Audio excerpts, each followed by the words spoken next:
Le week-end dernier, je me préparais une mayonnaise.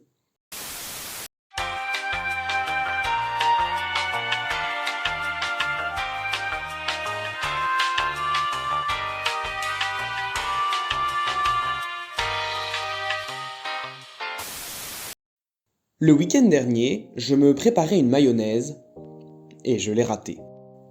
Bon, rien d'incroyable, vous me direz, et la plupart des gens n'en feraient pas une vidéo.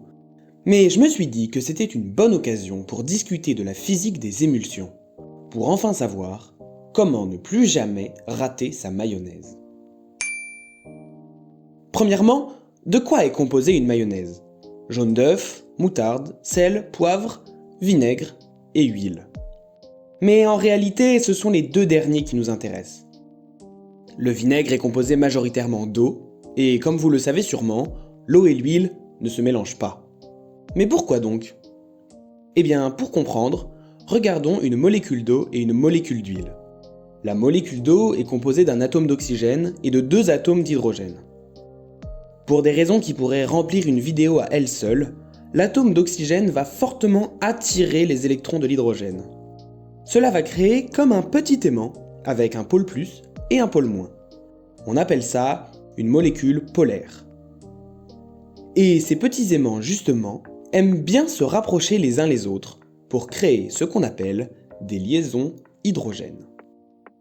Au contraire, si on regarde la molécule d'acide oléique qui compose l'huile, on voit qu'elle est majoritairement constituée d'hydrogène en blanc et de carbone en noir, qui attire très peu les électrons. L'huile est donc une phase apolaire. Pas d'aimant, pas de liaison hydrogène.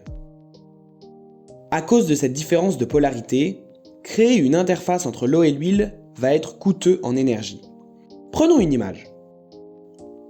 Imaginons qu'à une soirée, il y ait deux types de personnes. Les danseurs qui veulent se déchaîner et les causeurs qui préfèrent discuter tranquillement dans un coin. Si les danseurs et les causeurs sont bien séparés, chacun se sent à l'aise et profite de la fête. Les causeurs peuvent se lier les uns aux autres pour papoter.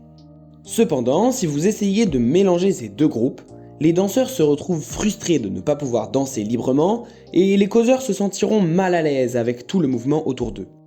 Cette situation crée une tension et une gêne pour tout le monde. Eh bien, avec l'eau et l'huile, c'est pareil. L'eau aime bien faire des liaisons avec les autres molécules d'eau et se mélanger avec l'huile empêche ces liaisons de se former. C'est pourquoi eau et huile, causeurs et danseurs, finissent par se regrouper chacun de leur côté. On dit qu'ils sont non miscibles. Enfin ça, c'est si on ne mélange pas trop. Parce que pour faire une mayonnaise, il faut beaucoup mélanger. On appelle ça une émulsion. Si vous mélangez bien votre soirée, vous allez réussir à réunir les deux groupes. Mais dès que vous arrêtez, la tension créée par l'inconfort ambiant va pousser tout le monde à retourner avec sa bande. Il nous faut donc un médiateur. Un genre d'animateur qui arrive à réconcilier les deux groupes de manière durable. Avec lui, danseurs et causeurs vont pouvoir cohabiter sans problème. On appelle cela un tensioactif, car il va agir sur la tension créée par la cohabitation. Et ce médiateur, dans la mayonnaise, s'appelle la lécithine.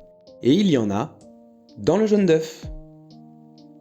Donc, une émulsion, c'est plein de petites gouttes d'un liquide A, dispersées dans un liquide B, évidemment non miscible, stabilisé par un tensioactif.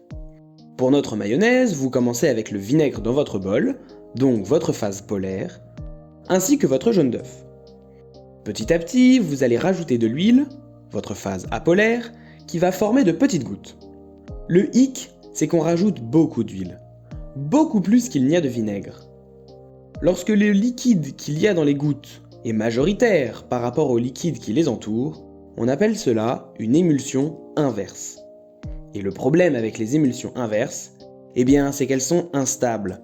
À tout moment, elles peuvent se retourner. On obtient alors des gouttes de vinaigre dans un verre d'huile. On dit que la mayo tombe, et ça, c'est ce qui m'est arrivé. À partir de ce moment-là, c'est très difficile de forcer l'huile à se remettre sous forme de gouttes, tant il y en a. En conclusion, pour ne jamais rater sa mayonnaise, il faut donc à tout prix éviter que l'émulsion s'inverse. Pour cela, 3 paramètres. Pas de chaleur qui favorise l'inversion, du mouvement constant, pour bien mélanger nos danseurs et nos causeurs et éviter qu'ils ne se regroupent entre eux, et un lent débit d'huile, surtout au début, pour être sûr que l'émulsion s'inverse bien au départ. Autant vous dire que à la main, pressé et sous le soleil italien, je n'avais pas la physique de mon côté. J'espère que cette vidéo vous a plu, de nouveaux projets plus gros sont en cours d'écriture, n'hésitez pas à me donner votre avis en commentaire et à partager si vous avez aimé. À la prochaine!